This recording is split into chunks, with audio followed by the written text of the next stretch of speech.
Folks, we have a national champion. South Carolina opened the year game 1 with a convincing win against Notre Dame. They end the year, the final game, with a national championship 87-75 victory over Iowa. Rob Joyce, Megan Gower, Calvin Wetzel. Kind of what we expected going in. Great weekend in Cleveland. Number 1 team in the country from week 2 onward, ultimately touchdown. Yeah, I think we got a good game today. It was close for a good portion of it, but ultimately kind of felt like the inevitable result here. Yeah, I felt like that with all 3 games this weekend, to be honest, that they all delivered, but they also were pretty much at the end of the day, maybe not for the whole game, but final score is around what we thought it was going to be. Yeah, and didn't look like that. Blink of an eye, it's 3 minutes into the game. It's 10-0 Iowa, and you think, all right, like let's go. A great first half. This is gonna shatter records. Like this might get 20 million viewers based on the first half alone. And ultimately, after that, were you surprised how Iowa came out and then how South Carolina responded? Because in South Carolina ways, like, the bench won the game. It wasn't the starter. Yeah, I was a little surprised by not how Iowa came out, but that South Carolina felt like they didn't have a response to it for a few minutes, and it felt like this is a team that's young, so maybe that played a big part into it. Like outside of Raven Johnson and Canal Carlson, who on the floor really has played in this big of a moment. So for them, I feel like maybe just the nerves coming in, Iowa gets that hot start, but then once they settled in, it kind of looked like something on his game. Yeah, I wasn't surprised at all that South Carolina sort of figured it out, like you said, a little bit. But, they brought in Cole Wiley, instant spark of offense off the bench, and once they kind of settled in the second quarter, they put that 10-0 start behind them, and it was they out for the last 35 minutes. I think they outscored Iowa by 23 points. Yeah, 23. Yeah, and it's almost fitting. You look at all the undefeated teams in history; they all had like a transcendent star. Holtzblatt catching, Bird, Taraji, Charles Moore, Stewart. Well, this team didn't have that transcendent star. It was just deeper than maybe any team we've ever seen. And it seems almost fitting that it's the bench that won in this game. You mentioned Cole Wiley, but Tessa Johnson, a career high. Watkins comes in. She was even quiet today, but like 5 minutes into the game, not too many teams down 10-0 go, okay, I'm going to put in 4 new players to overcome this. And Megan and I were talking about our votes for the all-tournament team, and it was difficult. We ended up both putting, obviously, Cardoso on there, and then we ended up both putting Tessa Johnson on there, who did get the nod. But for a while, it was like, you feel like you got to put a second South Carolina player on there. They win the championship. Who's it going to be? You can make a case for all sorts of different players. It was just like not like a lot of players on South Carolina, I think is what it comes down to, had good games. There's not like this. Cardoso was kind of like the one that clearly had the 2 best games. But beyond that, everyone played so well that it's hard to break like it's that second. It's almost like the All-American team. It's like you're listing your first team All-Americans, and it's like you don't have anyone from the number 1 team in the country that's so clearly better than everyone else. But that's what makes them great almost, is that they don't need a transcendent first-team All-American type player. I mean, Cardoso could be any other. Most of these players could be on any other team. Cultured on Staley built. You don't need it. Exactly. The culture, and it's not even just what made this year's team great that they had these good players coming off the bench. It's what makes the program great, because they lost all 5 starters from last year's team. But because they had so many good bench players who were in that system developing under those starters, they all stepped up and became starters. Now you bring in a new crop of bench players like Cole Wiley and Tessa Johnson, who we're going to see at some point in this program become starters themselves. And it just, the cycle keeps going. No one develops players better than anyone in the country. Yeah, exactly. I think that's really the story here. Just 1 through 10 players they played in this game. Until the final stages, yes, they played 10. 1 through 10 all come out and contribute. It's not like you don't get anything from the 9th through 10th player off the bench. Every single one is contributing in a meaningful way. Yeah, I mean, even like Raven Johnson, 1 of 11 today. So much was made going in. This is her chance at redemption after last year with the wave off. Well, she didn't shoot the ball worth a lick today, but she impacted the game so many other ways. She had that big steal right before halftime where, it's only 2 points, but it was a 3-point game. Suddenly it's a 5-point game going into halftime. And just little plays like that. And so much was talked about this year of so many new faces. Bad news for the other 360 teams. Cardoso's gone. Everyone else is back, and they bring in the number 2 recruit in the country to replace her, basically, in Joyce Edmonds. To your point about Raven Johnson, obviously she impacted the game so many ways in terms of defense, like you said, for a while when she was denying Caitlin Clark all over the place. But even her shooting, 0 for 4 from 3, we were talking about this off air. Last year, they waved her off. She goes 3 for 6. No one else on South Carolina makes any shots. That was the story. This year, she gets in the gym, works on her shot. She's a good shooter all year. Doesn't shoot well in today's game, but I still think her shooting impacted the game. Not her actual shot making, but her shooting ability throughout the year. Because there was a play specifically I remember, and I think it was the second quarter when Cardoso had an and one. And I turned to you and said this. Cardoso was on the right block, Raven was on the right wing, and Caitlin Clark couldn't really help down on Cardoso very much. She just got to go one-on-one, got an and one. Said last year, Caitlin would have been all over Cardoso on that play, completely ignoring Raven, doubling her, and Cardoso doesn't get that play. But this game, Raven didn't make any shots, but she forced them to guard her, allowed Cardoso to go one. So her work that she put in all year still showed up today, even on the offensive end. Yeah. You're the X's and O's guy. So you tell me, Clark had 18 in the first quarter. She had 12 the rest of the game. Yeah, she finishes with 30 points, but 10 of 28, so not the most efficient game. Did you see anything different in those last 3 quarters? Because in that first quarter, she was unstoppable. Yeah, well, Raven started denying her more, I think, in the second quarter was part of it. But even like after halftime, I just think they did a much better job staying in front and on their closeouts. Because in the first quarter, we saw her get fouled on multiple jump shots. And I don't know whether they were fouls or not, but obviously they were calling everything. I think someone else did too, right? Not just Caitlin. I think someone else got fouled on the jump shot too. Yeah, I think they fouled 3 jump shooters in the first quarter, and I don't think they fouled another one the rest of the game, which was definitely a part of it too. Those closeouts. Cardoso did start to give her some more space when she got switched on her, I think, late. And you saw a couple. She hit at least 1 3 on Cardoso. I think she took another one and missed it, but. Cardoso was, you could tell she was a little bit hesitant to go out there and try to close that space because of those fouls that they've been calling. But it ended up working. But Megan, something you and I talked about, part of Iowa's game plan, part of anyone's game plan had to be, you got to hope South Carolina doesn't make shots. And ultimately, Iowa made 1 more 3, but anytime South Carolina makes 8 threes, it's almost doesn't matter how well you play because you're not going to control the paint, Iowa, especially Iowa. And if you're going to get matched in the 3-point category, it's good night. Yeah, and then they didn't just hit 8 threes; they shot 50% almost, or close to it, 40% from the 3-point line. So they were efficient there too. I think that you didn't force them to take a bunch of shots from it that they don't want to take. It's the shots they wanted. Tessa Johnson was huge. Taking a foul hit 3 or 4, so they got the shots they wanted there. Yeah, they hit those shots. With what they have inside, I don't think Iowa had a chance if they were 8 threes in this game. We'll talk about Iowa in a second, but putting a bow on the Gamecocks here, this is their second in 3 years. They are a Caitlin Clark game last year and potentially going to leave Boston Miss Lake in 2021 from potential 4-peat. You mentioned off air, they were the number 1 team in the country before COVID hit in 2020. So obviously the gold standard now in women's basketball. How do you think this team will be looked upon? Undefeated, 10th program ever to do it, or 10th team to do it, 5th or 6th program to do it. How is this team going to be looked back on?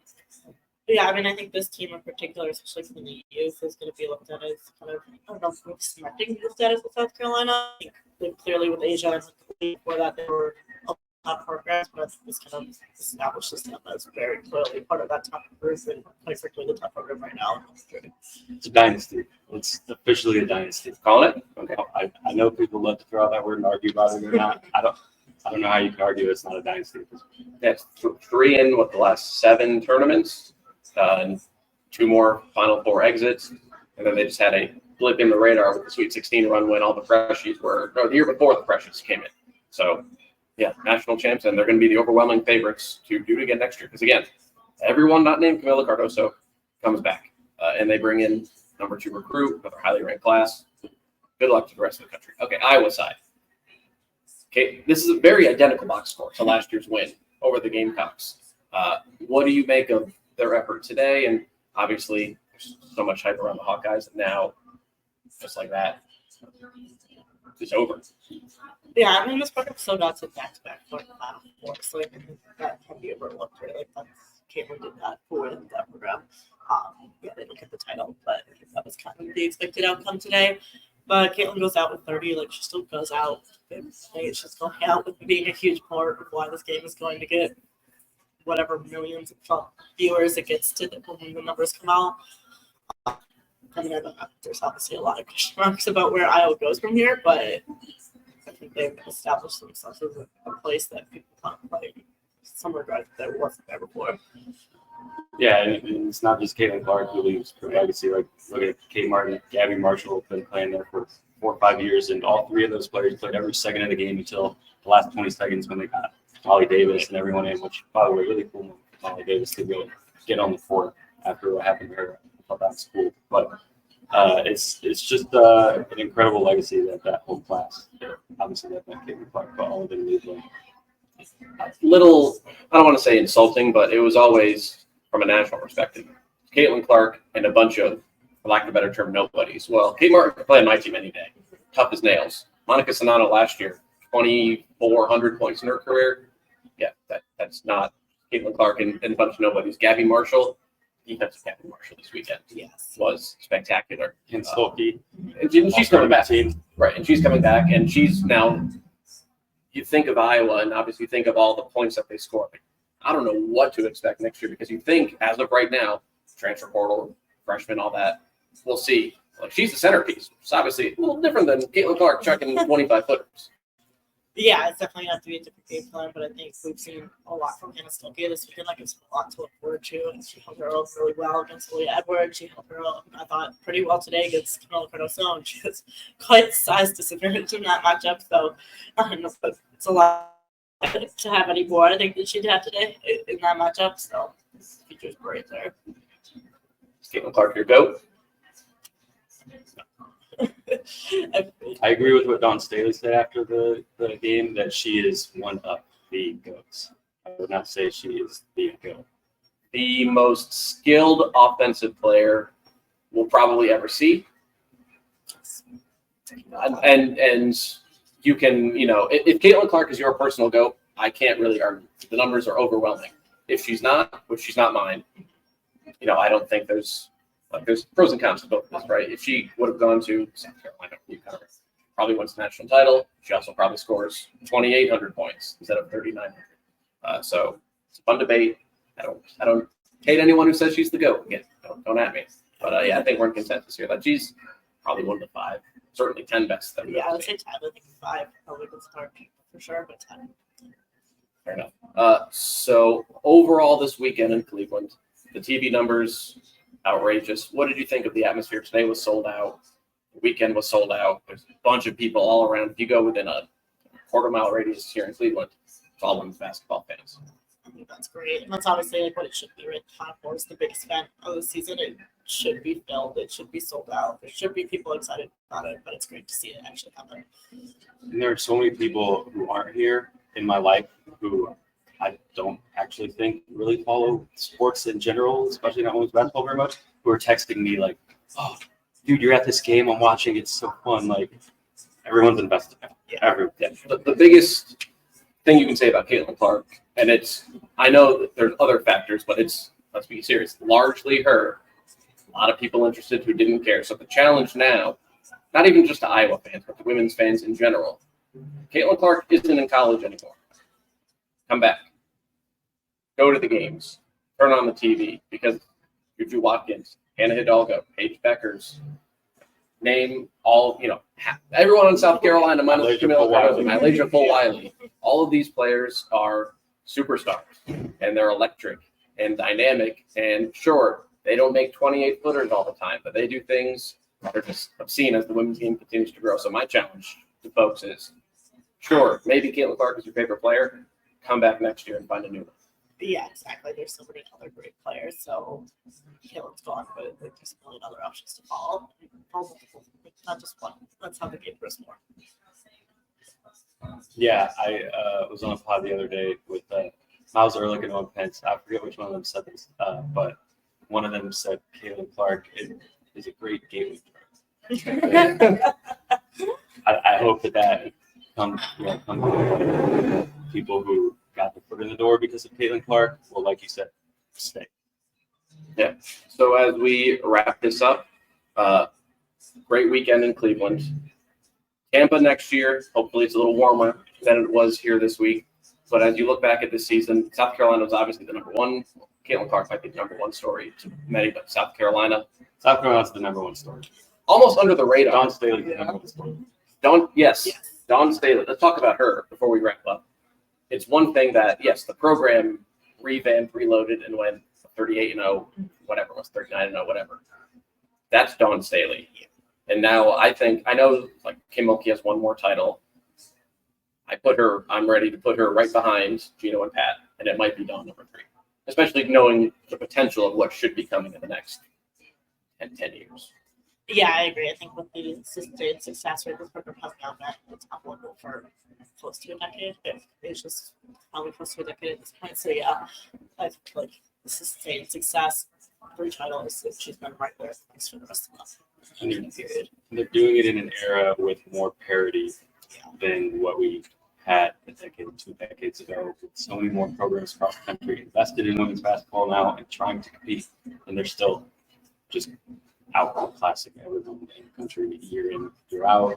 And to me, specifically this season, Dawn has been good for so long. She's going to be the GOAT by the time she retires. But I'm trying to think in any sport, a team that lost all of its starters and went undefeated. We'll probably don't finish it, but let's do it. Yeah, you're right. The year after Stewie, you got reloaded, but they didn't finish it. they didn't finish it. They didn't finish it.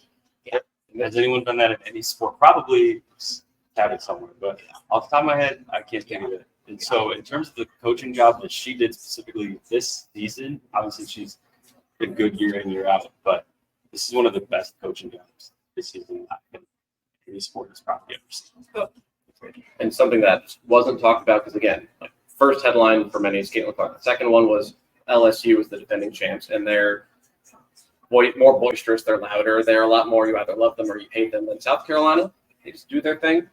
And sure, there are some people who don't like it and some people who do love it, but I think the best thing about them is they do their thing better than anyone else does their thing, especially in an era where, Ashlyn Watkins is an All-American caliber player.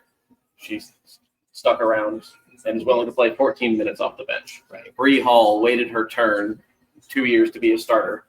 She's fine playing 18 minutes in the national championship game as a starter, and that doesn't happen these days. Right. Coming up, we'll have more of this week. You're recording a pod on Tuesday, coast to coast. Megan and I will have the Gower Hour probably released Wednesday morning. Enjoy your travels home. Go Cleveland. South Carolina, your national champs, 87-75. Thanks for tuning in.